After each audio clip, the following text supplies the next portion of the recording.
My name is f***ing Chucky. Oh, I just love a good sequel. Don't you?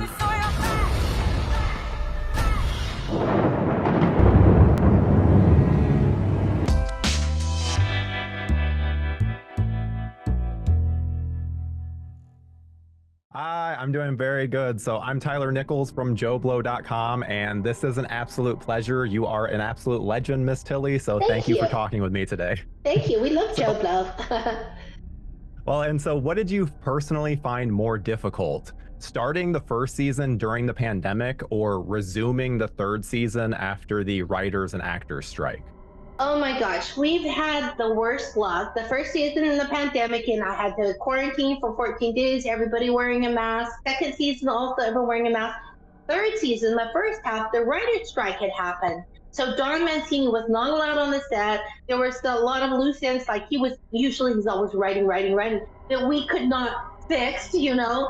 And then all of a sudden, right in the middle, we filmed 4 episodes. We had to stop, and then we were off for, I don't know, 4 or 5 months. And then we had to go back to Canada in the dead of winter and finish it up lickety split. I would say the worst though was the pandemic. I had quarantined for a year and 3 months, and I was just venturing, blinking into the sunlight. So it was really hard, all the COVID protocols and everything. But we have had bad luck with that. Oh, and then the writer's strike, also when the SAG strike happened, was really sad because we couldn't promote our series. And the studio decided to throw out the first 4 episodes. I think a lot of people didn't know they were out there because they didn't see us going to Comic Con and watch What Happens Live. And, we weren't even allowed to put a picture. That I think was the hardest because when the Writers Guild strike was happening, they didn't want us to be shut down. So I couldn't do my usual, oh, here I am in the trailer. Oh, got my wig on. Trailer selfie. We weren't even allowed to do that. So I think that was probably the most difficult because I love my selfies, I love my Instagram. It's just really nice to be able to promote the show again. Yeah. Well, and I personally feel that the Tiffany centric episodes are the standouts every season. And Oh, thank you. I've always been really curious as to how much input that you have on the character of Tiffany, or if you just take what Don gives you and make magic. Well, Don is one of my best friends, and we love each other, and we bounce off of each other a lot. Like, for example, Seed of Chucky, I was feeding him some of the lines, and I was like, oh, you have to make Tiffany like this diva from hell. And so we were just gleefully writing all these terrible things that Jennifer Tilly was doing, and then the studio made us rewrite it. They're like, oh, she's so awful. It's like, can't she just be a nice girl that's being terrorized by a doll?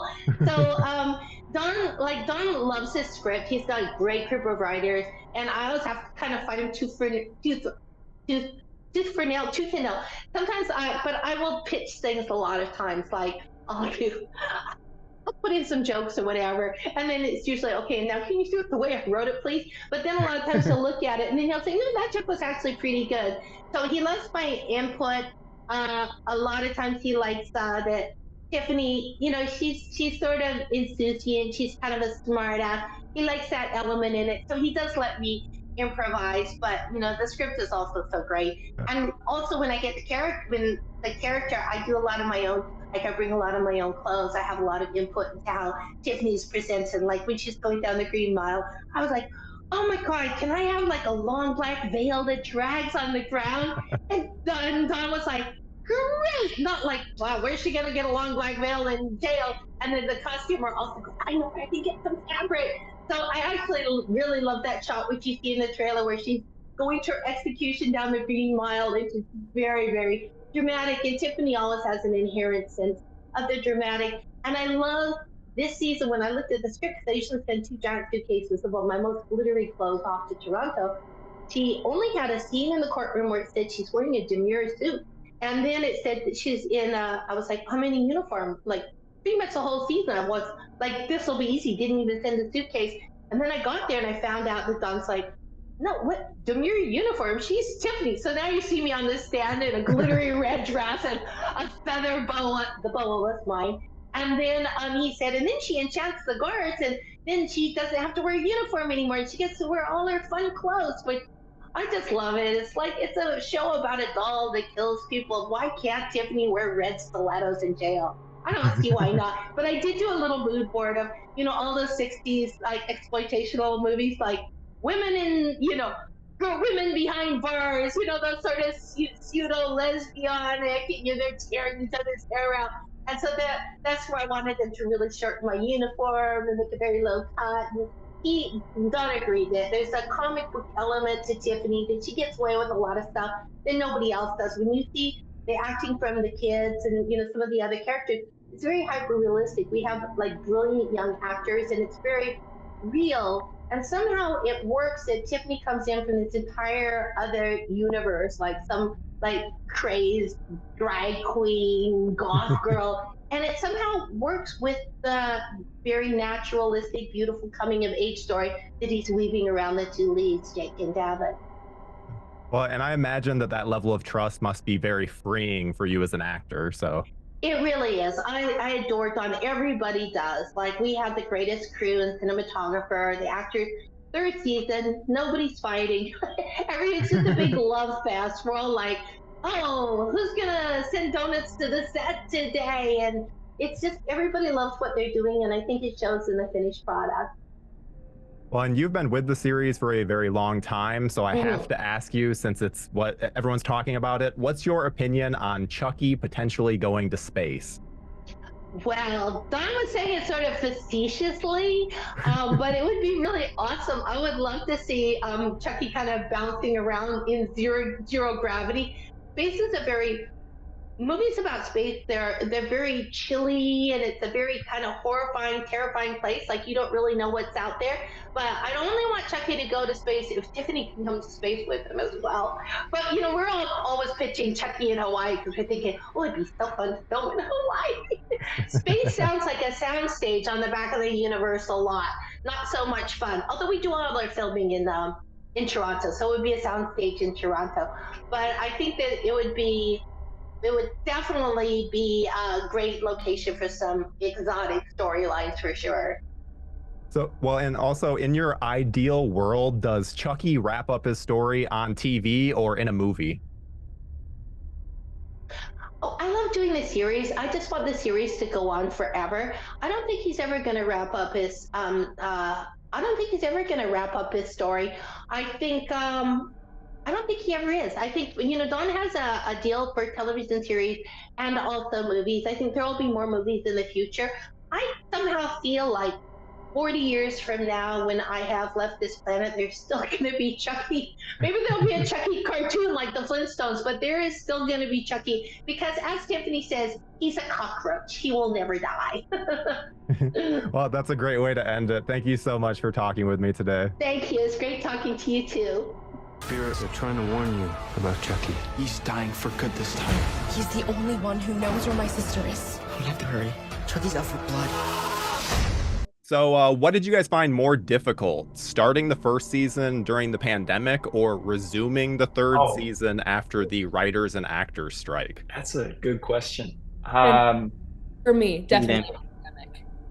I mean, we were just fresh coming out of it. And also, I think with the pandemic, it was so hard because when we got on set, everybody was in masks and we were inside, and it was just like so hot filming all day. And it was like we had to all be distanced and sitting apart from each other, and the COVID testing just like itching our noses. And it was just not a fun time to be on set. But at the same time, I think it definitely brought us closer because we were kind of all in a little pod. So we couldn't go anywhere or see anybody else or do anything. So we literally were just constantly with each other all the time.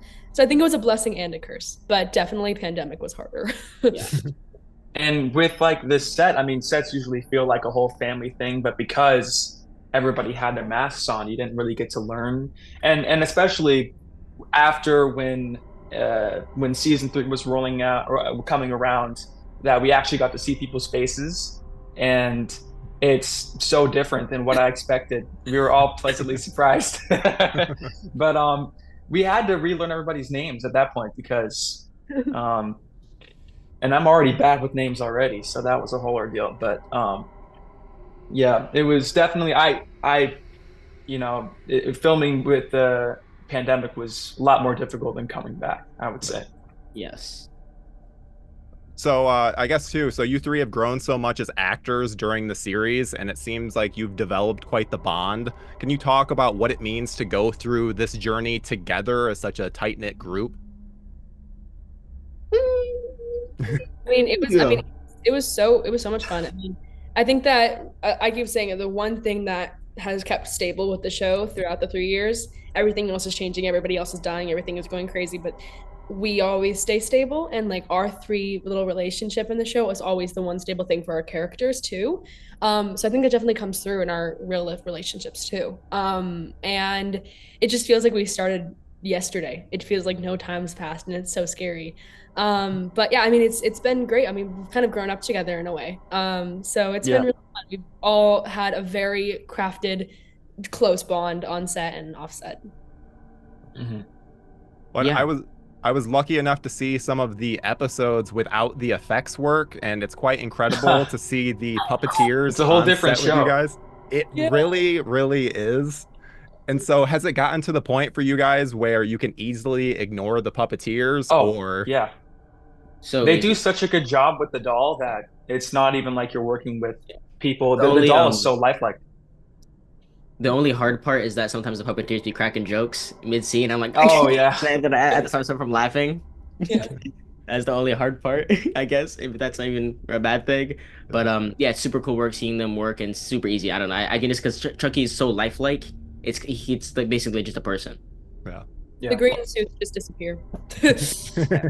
That's great to hear. Well, and so this is technically isn't a spoiler because it's in the trailer for the new season. So I have to ask, how do you guys feel about being absolutely covered in fake blood? Because you're in it a lot. I don't think people realize the discomfort that comes with that. It depends on the blood, though. Depends on the blood. I mean, in one of the scenes, it was more like watery blood, which was fine, but then you get stained, and then you're pink for a while. And then you're pink in places that you didn't expect to be pink. And then there's the blood that is made of like sugar and stuff like that, and that's the one that really sticks to your hair, and it's just a whole ordeal. I remember like I could not move my neck. It was just like you can't like move. Any movement just stretches your skin, and Well, yeah. I will just say, Alyvia, you had an awesome look because with the blonde hair and the red. I say second time's the charm. I got to do it in season 2, and I was so excited to do it again in season 3. Everybody was like, why would you want to do it again after doing it the first time in season 2? And I was like, it was so much fun. I mean, obviously it's uncomfortable, yeah, but the look of it is so cool. I love it so much. I mean, and also just with the blonde, it's just, I think red's definitely my color. Everybody told me I need to become a redhead. So we'll see if that's maybe Lexi season 4 is red. You basically did, right? I mean, yeah, basically I had a red wig on for the remainder of the show. But it was so much fun. I love being covered in blood. It's so great. Yeah, it was fun. But then after like the 7th time we did it, I was really cold. It was really cold, and then I was like a wet like stray cat at the end of the day when we finished shooting that scene. I was like this. I was shivering. It was crazy, but it was fun. We were all huddled in a little tent. And also like the blood pooled on my hair and just made a shield. I couldn't see anything when they were doing the scene. It was funny. Well, it made for a very awesome visual. So you definitely suffered for your guys' craft in a good way. So. Well, and that's all the time I have with you guys. Thank you so much. This has been an absolute pleasure, and I really look forward to seeing where you guys go in the future. So thank you so much. Thank you. Thank you. You ever feel like the thrill is gone? What's the point? Now I gotta fucking clean this up. Yes, I'm Tyler Nichols with JoBlo.com, and I am so pumped to talk with you today. Nice to meet you. So what did you guys find more difficult, starting the series during the pandemic or resuming the series for the 3rd season, like after the actors and writers strike? It's a really good question. Go ahead. No, you go, because you look like you have a... It definitely restarting after the strike. The pandemic, there was also, as an actor, there was all sorts of difficult, adjustments I had to make as far as, masks and whatnot. Not having a full crew there, all that kind of stuff that just was not seeing people's faces for like I think some crew members, I didn't see their face for a long time. They just showed the eyeballs. Until season 3. It was like really until season 3, because we did full protocols seasons 1 and 2. And, we got decimated by COVID both seasons, whole departments going down. And so it's funny that it's a good question, because we often, like on the show, will sort of self-dramatizingly say, we've never got to do a season of the show under normal circumstances. Always been, some crisis, which is true. I mean, in a way, I think for me, as the showrunner and a writer, it was getting all the scripts, all 8 episodes written by May 1st last year, which is what we had to do because of, in case a writer's strike happened, which it did.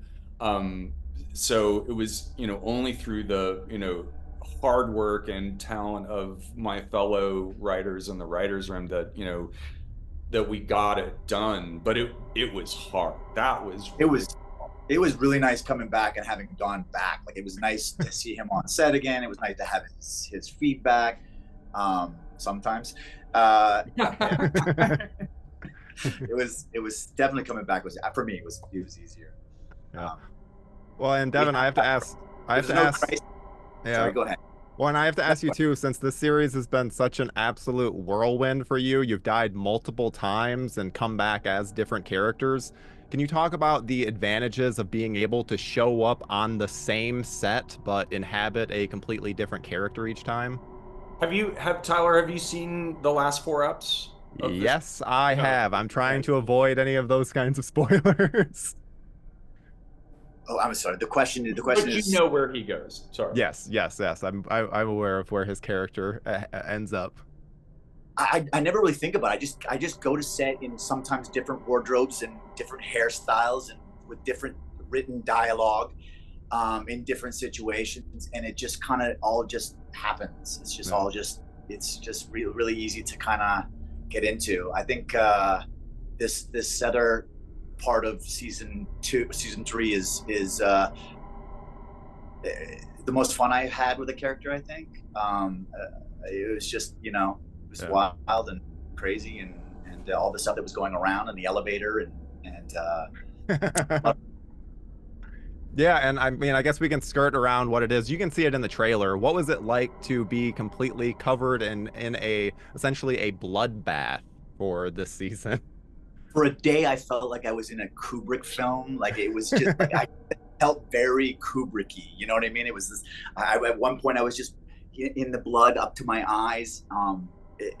It was. I had a blast. It was. I'm sure it looks uncomfortable, but I had a really good time. I loved just wading around in a pool of blood. It's just what I like to do. It wasn't always warm though, right? No, it wasn't warm, and it wasn't. It was a really strange consistency. It was like almost like a watery, jello-y kind of. I mean, because they wanted that texture on camera, and so it felt like it could have been blood, and they didn't warm it for us, and it was in Canada, and in December. I tried not to wait. Was it summer? No, it was December. It was winter. It was December, yes, and it was great. It was fun. I mean, you got to have fun with stuff like that because it doesn't come around very often. Yeah, absolutely. So. Well, and I'm out of time, so thank you guys so much for talking with me today. This has been an absolute pleasure. JoBlo, rest of your day. I love JoBlo. Well, we love you too. We definitely make sure to cover all your stuff. So appreciate it. Yeah. Bye.